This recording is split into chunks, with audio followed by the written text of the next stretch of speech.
Assalamualaikum warahmatullahi wabarakatuh.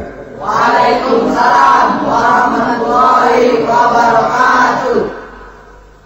Alhamdulillah wassalatu wassalamu ala sayyidina Rasulillah sayyidina wa maulana Muhammad ibn Abdullah wa ala alihi wa sahbihi wa mawalah. La haula wa la quwwata illa billah, amma ba'du. Bapak-bapak, ibu-ibu, saudara-saudara kaum muslimin rahimakumullah. Pada pertemuan yang lalu sudah saya jelaskan bahwa hidup selalu berakhir dengan kematian. Apabila datang kematian menimpa seseorang, datanglah kiamat baginya. Itu yang disebut dengan kiamat kecil. Hakikatnya mati adalah perpindahan dari kehidupan di dunia ini menuju kehidupan di alam barzakh. Menunggu kita di alam barzakh sampai datangnya saat kiamat.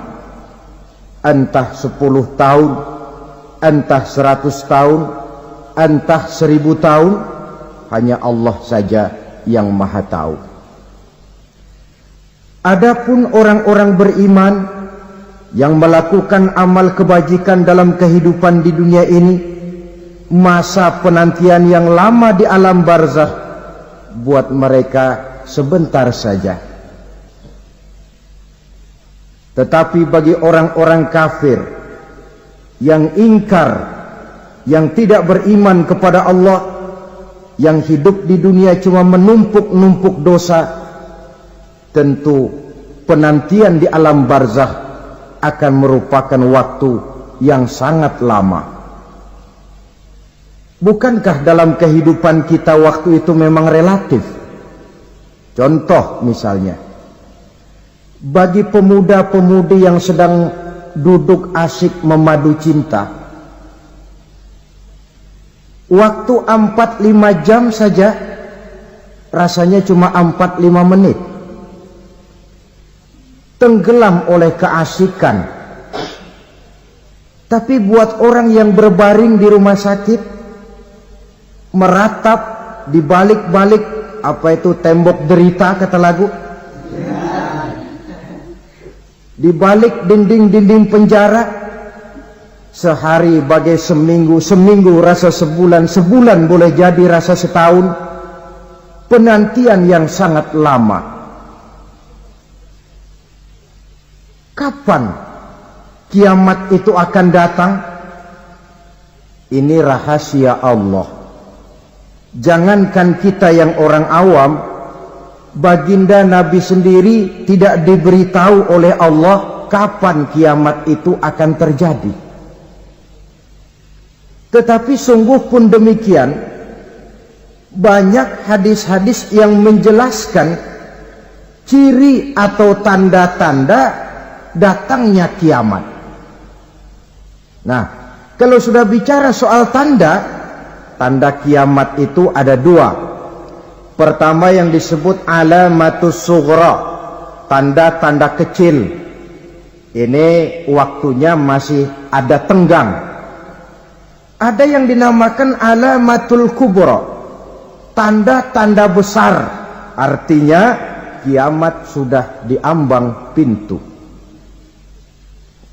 Apa tanda-tanda kecil dari datangnya hari kiamat itu? Misalnya kata Nabi, apabila ilmu sudah diangkat oleh Allah, artinya apabila ulama sudah banyak wafat, minat orang belajar agama berkurang, lalu kebodohan nampak merajalela di mana-mana, zina dikerjakan secara terbuka, minuman-minuman keras jadi kebanggaan, itu termasuk di antara tanda-tanda kecil terjadinya hari kiamat. Apalagi misalnya iza waladatil ammatu rabbataha, apabila budak sudah melahirkan tuan. Apa maksudnya? Ada yang mentafsirkan apabila anak sudah bisa membudaki orang tuanya. Orang tua yang melahirkan dia, yang membesarkan dia, demi setelah si anak besar jadi orang berpangkat, bertitel, berharta, berkedudukan. Jadilah orang tua itu budaknya. Sehingga sering dibilang, kalau orang tua kaya, anak jadi raja. Tapi kalau anak yang kaya, orang tua sering jadi budak. Apalagi munculnya fitnah yang bergelombang, timbul perang antara dua bangsa yang besar, waktu berjalan terasa sangat pendek sekali. Itu merupakan tanda di antara tanda-tanda kiamat. Termasuk di dalamnya sulit membedakan mana laki, mana perempuan. Kan kalau tanda-tanda kayak begini sekarang sudah banyak kita lihat kan. Ulama banyak wafat, penggantinya sulit. Zina dikerjakan berterang-terangan, minuman keras jadi kebanggaan. Banyak anak membudaki orang tuanya, sulit membedakan mana laki, mana perempuan. Kadang-kadang dari belakang kita lihat perempuan bener, begitu kita colek nengok jenggotan.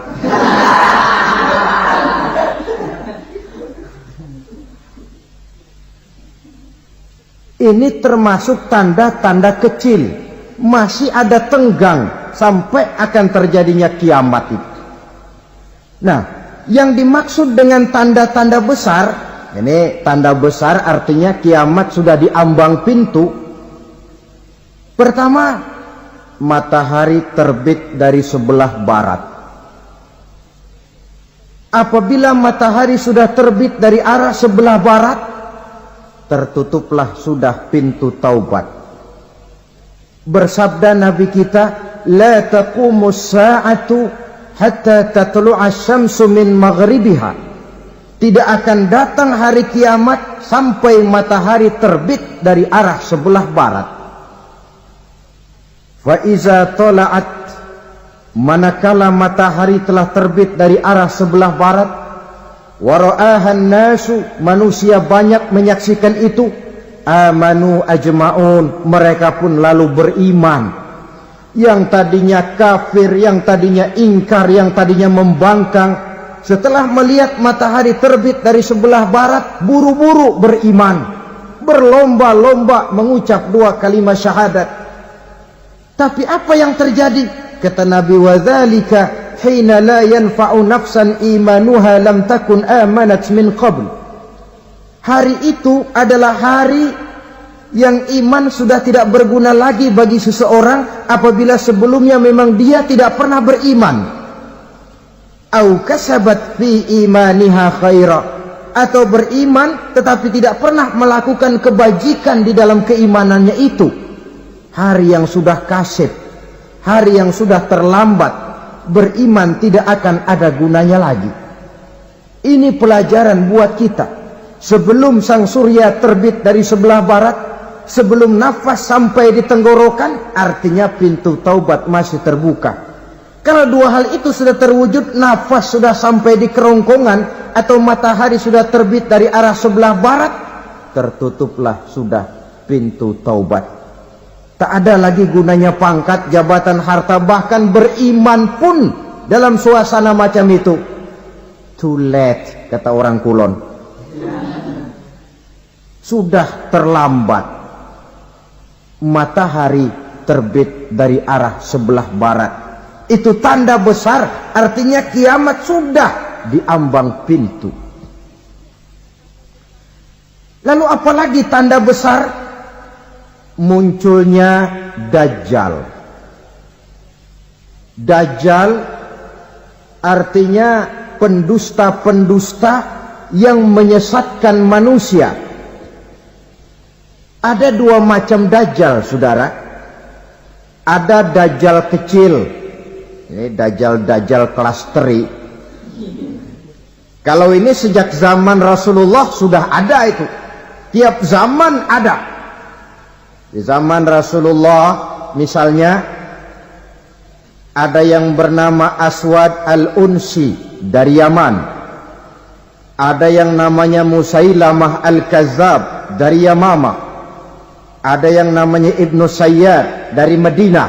Ini dajjal-dajjal di zaman Rasul. Musailamatul Kazzab memproklamirkan diri jadi nabi dia. Di zaman Rasul masih hidup. Ini dajjal zaman Nabi. Di zaman sahabat muncul dajjal-dajjal. Di zaman kita sekarang ini dajjal-dajjal pun gentayangan. Dajjal-dajjal kelas teri. Kerjanya mendustakan manusia, menyesatkan manusia, memalingkan manusia dari jalan yang benar dan diridhoi oleh Allah Subhanahu wa taala. Adapun yang merupakan tanda besar dari datangnya kiamat, dajjal-dajjal kelas kakap. Pembohong-pembohong besar yang menyesatkan masyarakat manusia berpaling dari jalan Allah mengikuti jalan mereka. Apa sih ciri dajjal itu? Kata Nabi dalam hadis Bukhari Muslim, "Innad dajjala", sesungguhnya yang namanya dajjal itu yakhruju, satu saat akan muncul mendekati hari kiamat. Wa inna ma'ahu ma'an, si dajjal ini membawa air. Wa naran, dan juga membawa api. Dua simbol. Di tangan yang satu dia bawa air, di tangan yang satu dia bawa api. Wa ammal ladzi yarahu an-nasu ma'an fanarun, adapun yang orang banyak lihat air, hakikatnya adalah api.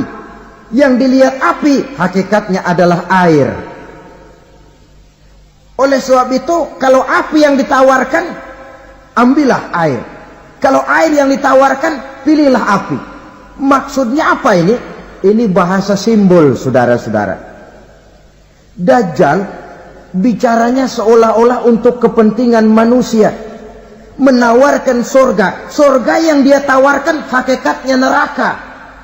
Hai manusia, kalau kau mau bahagia, jangan dekat-dekat dengan agama. Solat itu tidak efektif dan efisien, tidak produktif dari segi ekonomi itu. Menghadiri majelis taklim cuma buang-buang waktu. Tahajud, tasbih, tahlil, baca Quran, apa itu? Pekerjaan mubazir saja. Hidup ini cuma sekali, masa yang cuma sekali, manfaatkan dengan sebaik-baiknya. Mumpung. Dibawanya sifat mumpung, tetapi dalam pengertian yang sangat negatif. Bicaranya seolah-olah untuk kepentingan manusia, tetapi sebenarnya menjerumuskan manusia. Menawarkan air, tapi sebenarnya api. Menawarkan api, tapi hakikatnya air. Buat apa kamu sholat? Buat apa kamu bayar zakat? Buat apa kamu puasa? Surga yang dicanangkan Dajjal, hakikatnya neraka. Neraka yang digambarkan Dajjal, pada dasarnya adalah surga. Jadi memutarbalikkan fakta itu kerjaan Dajjal. Yang hak jadi batil, yang batil dibilang hak, yang benar jadi salah, yang salah malah jadi benar. Tuntunan disuruh jadi tontonan, tontonan malah menjadi tuntunan. Itu pekerjaan Dajjal profesinya. Zamannya Nabi Adam, Dajjalnya kan iblis. Betul? Betul. Apa sih dan kerayuan iblis itu? Allah setelah menciptakan Nabi Adam kan bilang, Adam, kau dan istrimu Hawa tinggal di surga ini. Seluruh fasilitas yang ada di surga persilahkan kau nikmati. Satu yang tidak boleh, jangan coba-coba dekati pohon khuldi. Dekat saja jangan, apalagi sampai memetiknya. Datang Dajjal yang namanya iblis ini. Adam, kamu tahu nggak kenapa tidak boleh makan buah khuldi? Ya nggak tahu, pokoknya saya dilarang. Bodoh kamu Dam. Khuldun artinya kekal. Kalau kamu makan itu buah, kau akan kekal di surga buat selamanya. Allah tidak kepengen, maka dilarang kamu makan buah khuldi. Kalau kau ingin kekal di surga Adam, makan saja. Saya bicara begini ini untuk kepentingan kamu Adam. Ini kan ciri-ciri Dajjal. Bicaranya sih seolah-olah untuk kepentingan Nabi Adam. Hakikat sebenarnya menjerumuskan Nabi Adam supaya ingkar dan melanggar larangan dari Allah Subhanahu wa ta'ala.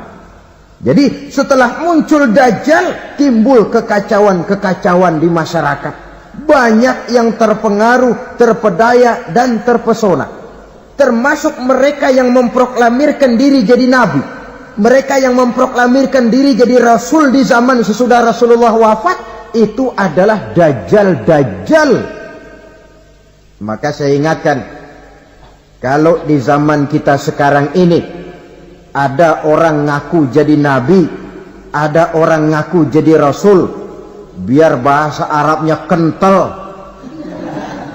Quran hafal, hadis ribuan hadis hafal, biar pakai serban sampai menyengser ke tanah, bahasa Arabnya fasih, tapi dia mengaku jadi nabi, jadi rasul. Kita umat Islam wajib tidak percaya.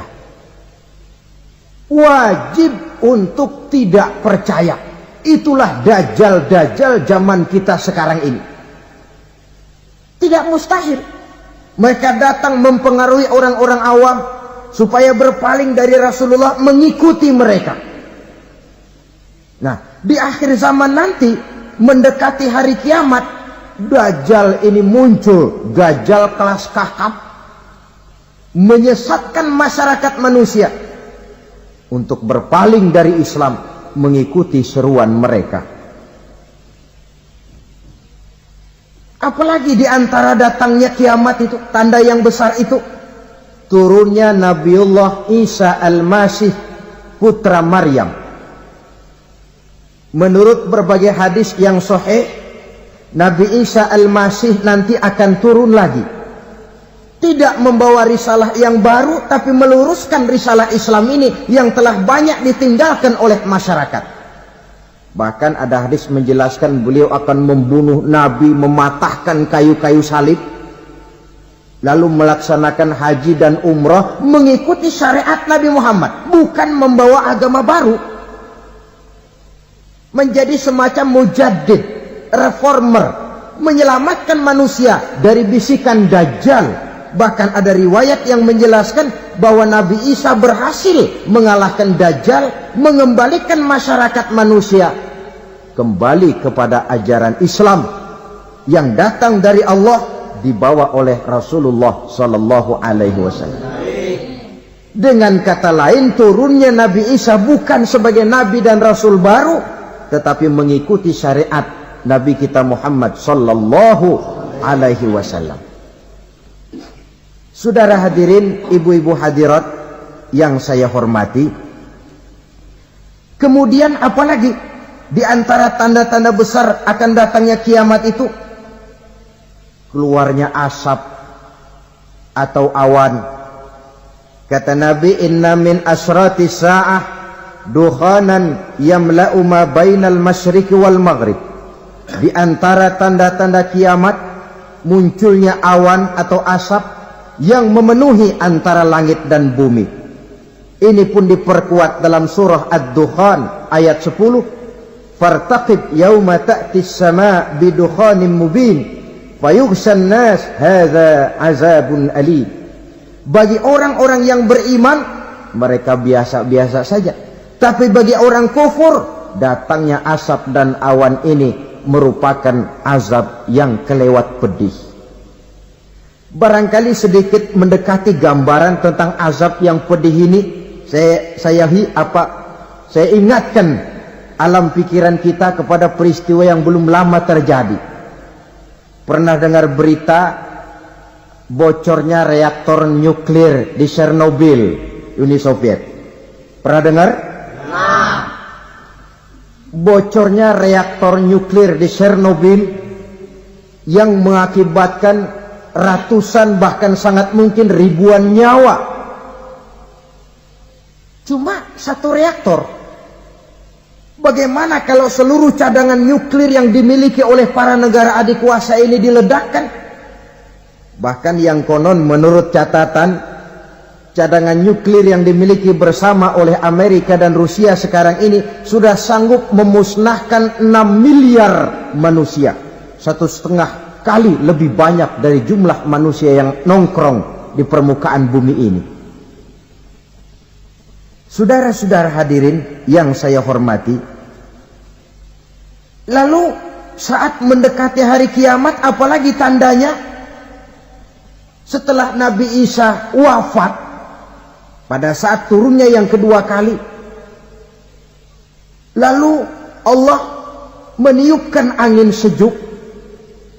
Semua orang-orang beriman, orang-orang baik wafat, sehingga penghuni bumi ini cuma tinggal lagi terdiri dari orang-orang kafir.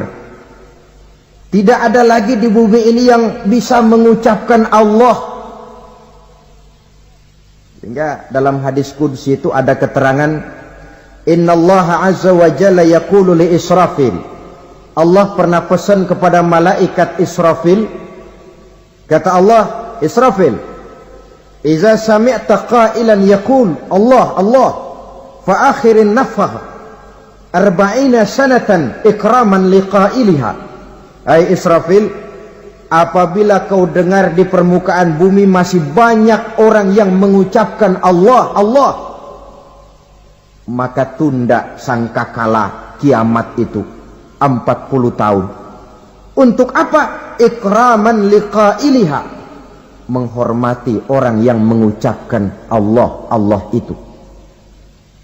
Wah, jadi karena sekarang masih banyak yang mengucapkan Allah, besar hatilah kita, masih jauh kiamat itu. Tapi jangan lupa, kiamat pribadi, kiamat kecil itu yang gak kita sangka-sangka. Ajal datang mencabut nyawa, itu kiamat pribadi. Dan itu yang pasti kita hadapi. Dan itu yang membuat kita tidak boleh bersikap main-main di dalam kehidupan sekarang ini. Saudara hadirin yang saya hormati, tidak ada lagi orang-orang muslim. Seluruh penduduk dunia ini kafir. Lalu terciptalah struktur sosial yang berlandaskan prinsip hidup semau gue. Bakal terjadilah prinsip di mana yang kaya menyantap yang miskin, yang kuat menindas yang lemah. Hidup sudah bagaikan di rimba belantara. Berlaku hukum rimba. Siapa yang kuat dia yang menang, siapa yang lemah menjadi mangsa. Timbul kekacauan, maksiat merajalela, munkarat menjadi-jadi. Sehingga isi bumi ini penuh dengan segala macam perbuatan dosa. Tidak ada perlunya lagi alam diperpanjang temponya. Datang saat yang sudah dijanjikan oleh Allah Azza wa Jalla, maka terjadilah yang disebut kiamat kubra, kiamat besar, kiamat hancur-hancuran. Bagaimana kejadian ini dimulai? Dalam surah Az-Zumar ayat 68, Allah Subhanahu wa taala berfirman, wa nufikha fis-suri fasa'iqa man fis samawati wa man fil ardi illa man sya'allahu. Maka manakala ditiuplah sangkakala, terkejutlah seluruh yang ada di langit dan seluruh yang ada di bumi. Bila saat kiamat datang, Allah perintah malaikat Israfil, Israfil, tiup sangkakalamu. Ditiuplah sangkakala oleh malaikat Israfil. Yang akibat daripada tiupan itu, seluruh yang ada di langit, seluruh yang ada di permukaan bumi terkejut. Yang ada di langit siapa? Malaikat kan. Bayangin aja kalau malaikat kaget, apalagi kita. Terkejut seluruh makhluk yang ada di bumi, yang ada di langit mendengar suara sangkakala itu. Bunyinya tidak sanggup kita bayangkan dahsyatnya. ledakan nuklir, ledakan neutron, belum apa-apa ketimbang bunyi sangkakala malaikat Israfil ini. Nah, lalu mendengar bunyi sangkakala ini, gemparlah makhluk, kacaulah alam. Bumi gempa, planet-planet bertabrakan, gunung meletus, air laut tumpah ke darat, angin topan bertiup, halilintar menyambar. Lalu semua yang bernama hidup mati total. Mati bareng tanpa persiapan. La haula wala quwata illa billah. Saya kadang-kadang dalam tafakur bermohon, ya Allah, mudah-mudahan saya enggak nemuin kiamat beneran. Ngeri. Tidak bisa kita bayangkan macam apa suasana seperti itu. Allah saja banyak memberikan gambaran, misalnya Al-Qari'ah, wa mal Qari'ah, wa ma adraka mal Qari'ah. Kejadian yang menggemparkan. Tahukah kamu apa kejadian yang menggemparkan itu? Yauma yakunun nasu kal farasil mabsus wa takunul jibalu kal ihnil manfus. Pada saat itu manusia berterbangan bagai kupu-kupu. Gunung berterbangan seperti kapas ditiup angin. Gunung saja macam kapas, konon lagi manusia. Kematian total, mulai semut sampai gajah mati, jin mati, iblis mati, malaikat mati. Malaikat saja mati. Saudara hadirin yang saya hormati, kematian total yang tanpa persiapan. Orang bilang, Pak, kalau mati bareng begitu yang repot malaikat maut dong ya. Cabut sana, cabut sini. Itu kalau menurut logika kita, mestinya begitu menurut logika. Tapi logika juga yang bilang nggak perlu serepot itu. Sebab untuk mematikan listrik di wilayah DKI, di wilayah Jakarta, nggak perlu tiap rumah didatengin matiin, ya lama. Cukup dari kantor pusatnya saja PLN, tekan satu tombol, gelaplah seluruh Jakarta. Saudara hadirin yang saya hormati, kematian total. Lalu setelah kematian total, planet-planet juga mati, dalam arti tidak bergerak dan beredar. Angin mati, dalam arti tidak bertiup. Air mati, dalam arti tidak ada riak gelombang. Pokoknya semua mati. Kullu nafsin za'iqatul maut. Semua yang bernafas mati. Dalam ayat lain, kullu man 'alaiha fan. Semua yang ada di permukaan bumi fana. Yang kekal cuma Allah Subhanahu wa ta'ala. Yang paling belakang mati malaikat maut dan malaikat Israfil. Tapi mati juga sesuai dengan janji Allah. Menurut hadis Bukhari Muslim dari Abi Hurairah, masa tenggang waktu antara kematian total pada tiupan sangkakala pertama dengan proses kebangkitan pada tiupan sangkakala kedua 40 lamanya. Tidak dijelaskan oleh Abi Hurairah 40 jam, apa 40 hari, apa 40 tahun. Hadis-hadis cuma menyebutkan 40 saja. Sunyi alam, yang tinggal cuma Allah saja lagi. Ketika itu Allah berseru-seru, katanya, limanil mulkul yauma. Siapa para penguasa hari ini? Mana itu raja-raja dan penguasa yang dulu mengaku jadi Tuhan? Fir'aun. Mana Fir'aun sekarang? Yang dulu jadi raja, merasa berhasil, sombong, lalu tidak mau turun-turun dari kekuasaannya. sampai kepada puncak kekurang ajarannya mengangkat diri jadi Tuhan. Mana itu Fir'aun? Namrus, mana sekarang Namrus? La ilaha illa ana. Ternyata tidak ada Tuhan lain selain daripada aku, kata Allah. Proses kemudian, saudara-saudara, turunlah hujan dari langit. 40 lamanya hujan itu. Tidak jelas juga 40 jam apa 40 hari. Setelah air turun membasahi, datanglah tiupan sangkakala yang kedua. Semua yang bernama mati bangkit dari kuburnya masing-masing.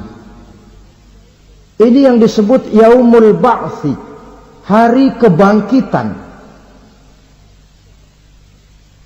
Allahu Akbar.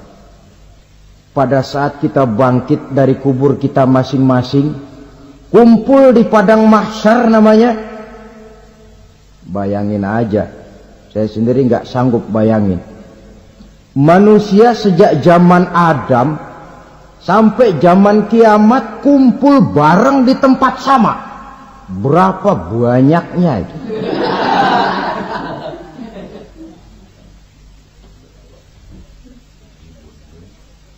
Dan yang luar biasa menurut satu riwayat, pada saat bangkit itu, Masya Allah, roman muka kita berubah, disesuaikan dengan amalan kita waktu di dunia ini. Barang siapa yang waktu di dunia amalannya itu amalan tikus, di akhirat nanti dia bangkit dari kubur, mukanya seperti muka tikus. Gagah betul badannya, tapi mukanya seperti tikus. Kenapa? Amalannya waktu di dunia seperti amalan tikus. Apa amalan tikus itu? Suka ngegeragoti barang yang sudah disimpan rapi-rapi. Orang sudah simpan uang rapi-rapi, simpan perhiasan rapi-rapi, digeragoti oleh tikus. Maling-maling, pencoleng-pencoleng, koruptor-koruptor, itu nanti di akhirat nanti kita lihat mukanya seperti muka tikus. Oh, ini waktu di dunia suka nyolong, mukanya seperti muka tikus.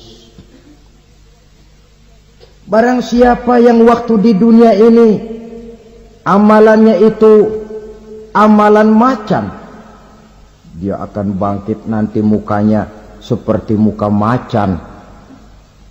Apa amalan macan? Macan itu amalannya menang-menangan. Orang yang mau menang saja nggak mau mengalah. Coba lihat di hutan, kenal hutan nggak? Di hutan, raja hutan di mana-mana pasti macan, betul kan?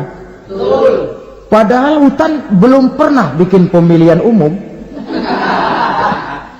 Tapi macan tidak peduli ada pemilihan umum apa tidak, pokok saya raja. Sebab apa? Macan jadi raja itu bukan karena benar, tapi karena kuat jadi raja.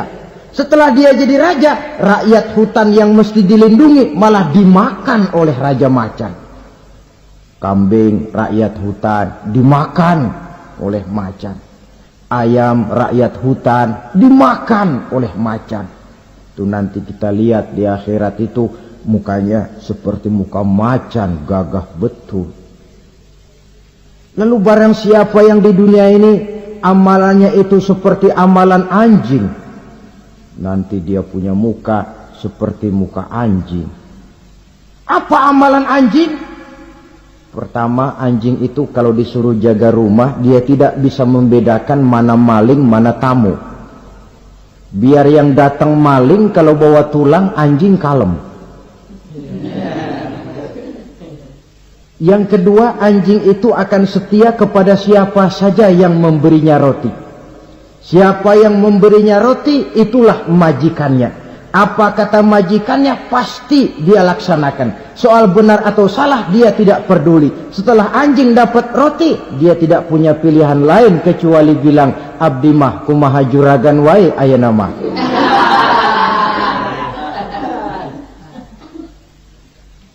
Saudara hadirin yang saya hormati, berkumpul di padang mahsyar, tiap orang sibuk dengan persoalannya masing-masing.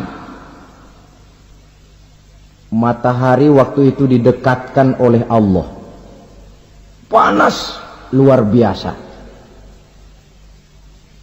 Ada yang saking panasnya itu mencucurkan peluh keringat sampai sebatas mata kakinya.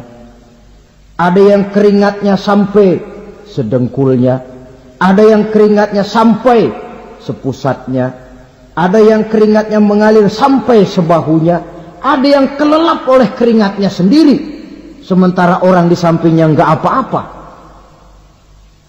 Bergantung lagi amalan dia waktu di dunia ini. Saudara-saudara, sebagian orang dalam kepanikan padang mahsyar berombong-rombong datang mereka menghadap Nabi Adam. Ya Adam, anta abal bashar. Hai Adam, Tuhan adalah bapak moyang manusia. Kami sebentar lagi akan disidang, dimintakan pertanggungan jawab. Tolonglah kami, hai Adam. Kata Nabi Adam, jangankan nolongin sampean, saya sendiri tanggung jawab di hadapan Allah. Ketika dulu tidak boleh makan khuldi, saya serobot. Sudahlah, urus diri masing-masing saja, nafsi. Begitu kata Nabi Nuh, begitu kata Nabi Ibrahim. Tiap orang bertanggung jawab sendiri-sendiri. Ketika itulah saudara-saudara, nikmatnya menjadi umat Nabi besar Muhammad sallallahu alaihi wasallam. Sebab apa?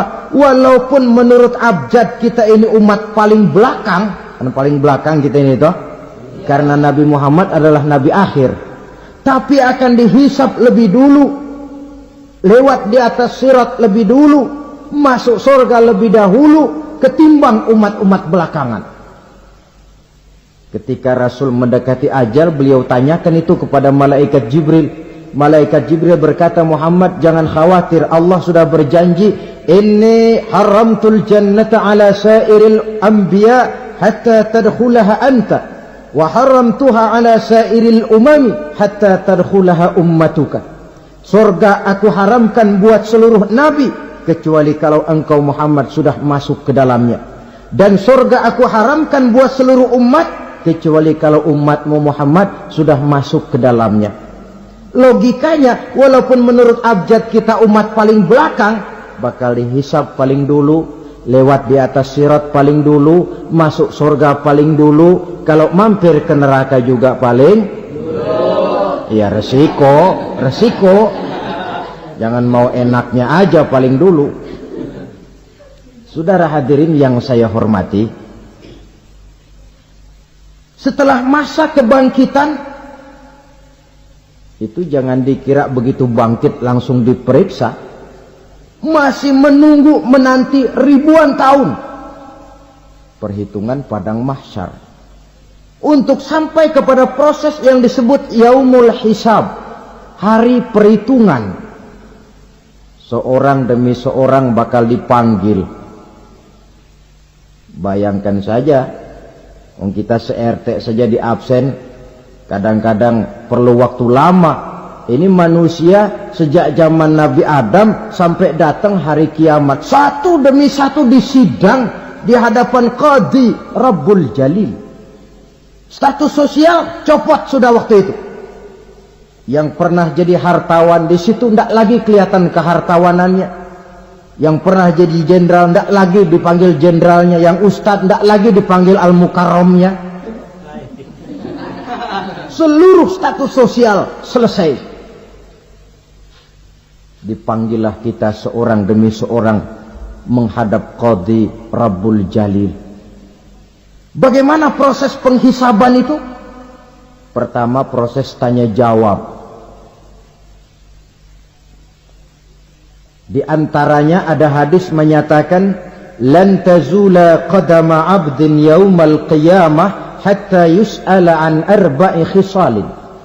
Besok di hari kiamat tidak akan bergeser telapak kaki seorang hamba sampai dia ditanya lebih dulu tentang 4 persoalan. Tentang ilmunya. Kemana ilmu itu diamalkan? Tentang umurnya. Di mana umur itu dihabiskan? Tentang masa mudanya. Kemana masa muda itu dipakai? Tentang hartanya. Dari mana harta itu didapat dan kemana harta itu dibelanjakan. Ini termasuk proses tanya jawab. Jadi kalau istilah pengadilan dunia, nama Fulan bin Fulan. Kamu waktu di dunia diberikan umur panjang untuk apa? Pernah mengalami masa muda, kemana kau habiskan masa remajamu? Kau diamanahkan ilmu, dengan apa ilmumu kau amalkan? Kau diberikan harta, dari mana harta kau dapat, kemana kau belanjakan? Tak seorang pun yang bisa mungkir. Sebab apa? Dikala itu yang menjadi saksi bukan orang. Yang menjadi saksi adalah seluruh anggota badan kita. Tangan bicara, kaki jadi saksi terhadap seluruh amalan yang pernah kita kerjakan pada saat kehidupan di alam dunia ini. Selesai proses tanya jawab, lalu diperlihatkan buku catatan kita waktu hidup di dunia ini. Jangan lupa Allah itu menyiapkan 2 superkomputer kepada kita. Sebelah ditempelin sebelah kanan, yang sebelah tempelin di sebelah kiri. Komputer itu namanya Raqib dan Atid. 2 malaikat yang apabila baik kita lakukan, refleks saja akan menulis kebajikan kita. Jahat kita kerjakan, akan tertulis. Catatan itu nanti diperlihatkan kepada kita. Waduh, alangkah malunya pada saat diperlihatkan catatan kita, buku rapot kita merah melulu. Barangkali diperiksa sambil diomelin, brengsek lo. Buku merah melulu begini, bagaimana waktu hidup di dunia? Tidak cukup diperlihatkan buku catatan kehidupan, rekaman kehidupan. Rekaman kehidupan kita secara utuh sejak terlahir sampai ajal datang merenggut nyawa. Barangkali mirip dengan video sekarang ini, di mana terekam dengan baik seluruh kegiatan kita sejak yang sekecil-kecilnya sampai kepada yang sebesar-besarnya. Untuk kemudian kita pun menerima balasan. In khairan fa khairun wa in syarran fa syarrun. Kalau baik ya baik balasannya, kalau jahat ya jahat juga balasannya. Catatan-catatan kita diberikan. Kalau banyak kebajikannya diberikan di tangan kanan dengan cara yang halus. Kalau banyak kejahatannya diberikan dari sebelah kiri atau dilempar dari belakang. Itulah sebabnya sejak di dunia ini kita sudah mohon kepada Allah. Ketika berwudu membasuh tangan kanan, apa kita bilang? Allahumma a'tini kitabi biyamini wa hasibni hisaban yasira. Ya Allah, berikan saya kitab di tangan kanan, dan kalau saya memang perlu dihisab, hisablah saya yang seringan-ringannya. Tangan kiri berlindung kita kepada Allah. Jangan sampai diberikan kitab di tangan kiri atau dari arah sebelah belakang. Wa a'udzubika an tu'tiya kitabi bishimali aw min wara'i zuhri, dari arah sebelah belakang. Na'udzubillah min dzalik. Setelah selesai lewat proses penghisaban, lewat mizan, timbangan, maka yang sudah selesai dihisab itu bergeraklah menuju sirat, jembatan yang terbentang menuju surga melalui neraka. Saudara-saudara, panjangnya perjalanan sirat itu memakan waktu ratusan tahun. Tetapi orang yang lewat di atas sirat pun macam-macam bergantung amalannya ketika di dunia ini. Ada yang lewat di atas sirat itu kalbarkil khatib, seperti kilat yang menyambar, lep, sudah sampai dia di surga.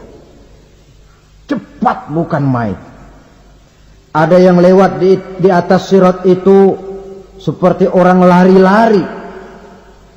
Ada yang lewat di atas sirat itu seperti orang jalan biasa. Ada yang sambil merangkak, ada yang sambil ngesor, ada yang sambil gelayutan. Ada yang selamat sampai ke ujung ke surga, ada yang tergelincir jatuh masuk ke dalam neraka, bergantung amalannya dalam kehidupan di dunia sekarang ini. Tiap kita akan melewati yang namanya sirat ini. Saudara-saudara kaum muslimin yang saya hormati, dengan demikian mereka yang selamat melalui sirat sampai ke terminal akhir surga, mereka yang ketika dihisab ternyata banyak kejahatannya daripada kebaikannya, mereka singgah di dalam neraka. Nah, adapun orang-orang yang beriman menurut ayat Quran dan hadis Nabi itu nanti ada bermacam-macam. Ada orang beriman itu yang dimasukkan surga. Ada orang beriman itu yang dimasukkan ke dalam surga. Ada orang beriman itu yang disebut penduduk surga. Kenapa lain-lain, Pak? Karena waktu di dunia amalannya juga lain-lain. Ada orang beriman yang masuk surga. Ini paling murah tiketnya. Mau masuk surga? Kata Nabi begini, ma min abdin qala la ilaha illallah thumma mata ala dhalik illa dakhala al-jannah. Kalau seorang hamba sudah mengucap dua kalimat syahadat, dia yakin dengan kebenaran kalimat itu sampai matinya, orang itu akan masuk surga. Abi Dzar yang waktu itu diajak bicara heran, ya Rasul kok gampang betul? Iya. Walaupun orang itu mencuri, iya. Walaupun orang itu berzina, iya. Biar dia mencuri, biar dia berzina, kalau dia sudah mengucap dua kalimat syahadat, dia yakin dengan kebenaran kalimat itu sampai matinya, itu orang akan masuk surga. Jadi masuk surga cukup dua kalimat syahadat, yakin sampai mati, masuk surga. Itu perkara masuk. Tapi kalau pertanyaannya diterusin, masuknya kapan, Pak? Nah, ini lain lagi urusannya. Sebab ada yang masuknya itu langsung, ada yang mampir dulu. Di sana tempat cuma dua. Kalau tidak surga, neraka. Mau ke surga, tapi mampir dulu. Yang mampirnya jelas di neraka. Kenapa? Dalam hadis qudsi ada riwayat. Nanti itu di akhirat, setelah Allah selesai mengatur penduduk surga, masuk surga, yang neraka, masuk neraka, Allah berkata kepada malaikat Malik, malaikat Malik, labaik ya Allah, itu bajingan-bajingan tengik, manusia-manusia durjana, yang waktu di dunia tidak mau sujud, jauh dari ulama, gemar melakukan yang munkarat dan maksiat, hidup di tengah masyarakat selalu jadi bibit keonaran, kufur, sudah masuk neraka semua. Sudah ya Allah. Nah, kalau sudah, coba sekarang kamu masuk, Malik. Saya, iya, masuk neraka. Mau apa ya Allah? Kata Allah, akhriju minan nar man kana fi qalbihi misqala habatin min khardalin min iman. Kau masuk neraka, cari di dalam neraka orang-orang yang ada imannya walaupun kecil sebesar biji zarah, angkat mereka keluar. Masuk malaikat Malik ke neraka, cari orang yang ada imannya, korek-korek. Ya repot, udah pada gosong. Yang ada imannya diangkat ke atas, yang ada imannya diangkat ke atas. Lalu dimandikan di Nahrul Hayat, namanya sungai kehidupan di akhirat nanti. Cakep lagi rupanya, bersih lagi wajahnya, apel di hadapan Allah. Kata Allah, bagaimana mas? Kapok nggak sampean? Kapok ya Allah. Nah, kalau kapok, idhab fadkhulil jannah. Pergi, masuk surga sana. Berangkat mereka ke surga. Ketemu sama teman-temannya yang udah sampai lebih dulu. Yang nggak pakai mampir lagi. Terjadi dialog. Kata teman-temannya yang udah pada nyampe duluan, mas, iya. Emang baru sampai?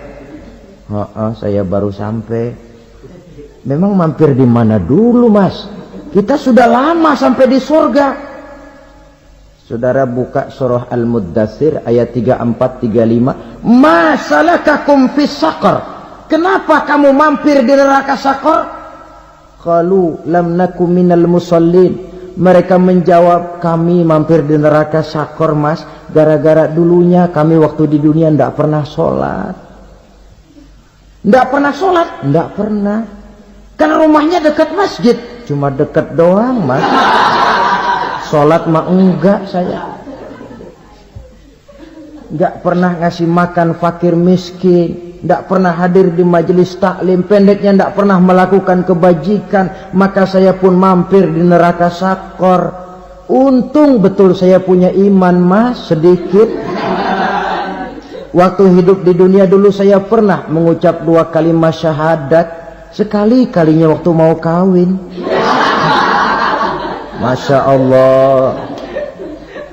Untung saja kawin. Kalau nggak kawin polos.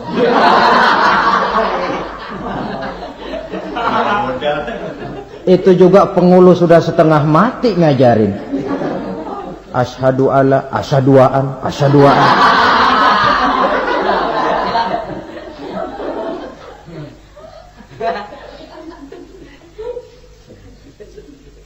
Ini namanya masuk surga. Ada mampir dulu. Ada pula orang mukmin itu yang dimasukkan surga. Namanya dimasukkan kan terima beres.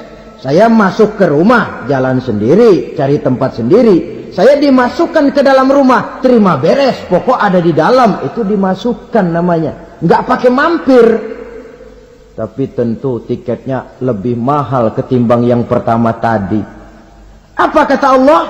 Innal ladzina amanu wa amilus salihat la ukaffiranna anhum sayyi'atihim wa la udkhilannahum jannah. Sesungguhnya orang-orang yang beriman kemudian beramal soleh, kami hapuskan segala dosa dan kesalahannya, kami masukkan mereka ke dalam surga. Lihat ayatnya. Allah yang memasukkan, kita yang dimasukkan. Tidak pakai transit, tidak usah mampir. Cuma tidak cukup syahadat, tidak cukup amanu, tapi diiringi dengan wa'amilus salih. Iman, amal. Tidak cukup syahadat, lalu dibuktikan dia sholat, dia zakat, puasa, lalu dia melakukan berbagai macam kebajikan. Ini yang menyebabkan dia tidak pakai mampir di tempat yang bernama Saqar. Lalu ada pula orang mukmin itu yang disebut penduduk surga. Wah, ini sudah VIP ini. Ashabul jannah, penduduk surga. Siapa mereka? Kata Allah, innal ladzina amanu summa istaqamu fala khaufun 'alaihim wa la hum yahzanun ulaika ashabul jannah hum fiha khalidun. Sesungguhnya orang-orang yang beriman lalu istiqamah, tetap dalam melaksanakan perintah Allah, tidak goyah, tidak labil tapi stabil, istiqamah, mereka tidak takut dan tidak bersedih hati. Merekalah penduduk surga. Iman, istiqamah. Tidak punya duit, sembahyang. Banyak duit, sembahyang. Miskin, sembahyang. Kaya, tetap sembahyang. Istiqamah. Kadang orang kalau susah, rajin ke masjid. Banyak duitnya, ngelihat masjid melengos. Itu yang dibilang waktu miskin hamba Allah, setelah kaya jadi hamba harta. Bergeser, tidak ada nilai istiqomahnya. Saudara-saudara, dengan begitu penduduk neraka itu dua. Ada penduduk permanen, ada penduduk yang semi permanen. Yang semi permanen orang-orang beriman yang mempunyai dosa besar. Mereka masuk ke neraka untuk menerima azab sesuai dengan dosanya. Bila selesai masa azab itu, mereka akan diangkat untuk ditempatkan kembali ke dalam surganya Allah Subhanahu wa ta'ala. Nah, dikala itulah saudara-saudara, ada yang disebut syafaat dari Rasulullah sallallahu alaihi wasallam. Tapi tentu jangan lupa, syafaat ini ibarat kain menambal dia. Kita punya kain bolong-bolong sedikit, syafaat yang menambal. Solat kita ada kurang dikit, sedekah kita ada campur riak dikit, amalan kita ada tidak karena Allah dikit. Kita berharap syafaat. Jadi biarlah kain masih bolong-bolong, yang penting punya kain. Tapi kalau kainnya tidak ada, yang ditambal apanya? Sholat tidak, puasa tidak, zakat tidak, berharap syafaat saja. Ya, terlalu berlebihan itu. Saudara hadirin yang saya hormati, apabila selesai proses penghisaban, proses penghitungan, maka dikala itulah manusia terbagi dalam dua kelompok besar. Fariqun fil jannah wa fariqun fis sa'ir. Sekelompok orang-orang beruntung yang masuk ke dalam surga, dan sekelompok lagi masuk ke dalam neraka. Akan memakan waktu untuk menceritakan sifat surga dan neraka, tapi insya Allah pada kesempatan pertemuan lain saya sampaikan. Namun sebagai gambaran umum cukuplah saya sampaikan sebuah hadis qudsi. Allah jelaskan, a'dadtu li'ibadiyas salihin ma la aynun ra'at wa la uzunun sami'at wa la khatara fi qalbil bashar. Aku sediakan buat hamba-hambaku yang soleh, yang tidak pernah terlihat oleh mata, tidak pernah terdengar oleh telinga, dan belum pernah terdetik dalam hati manusia. Jadi kenikmatan surga belum pernah dilihat mata, belum pernah didengar telinga, belum pernah terdetik dalam hati. Pedihnya azab neraka belum pernah terlihat mata, belum pernah terdengar telinga, belum pernah terdetik dalam hati.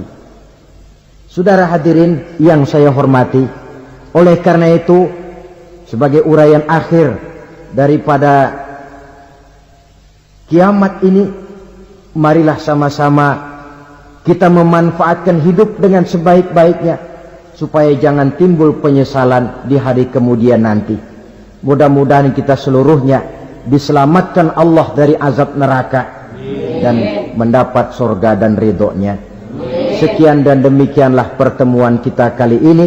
Terima kasih banyak atas segala perhatian. Mohon maaf atas segala kekurangan. Usikum wa nafsi bitaqwallah. Wassalamualaikum warahmatullahi wabarakatuh.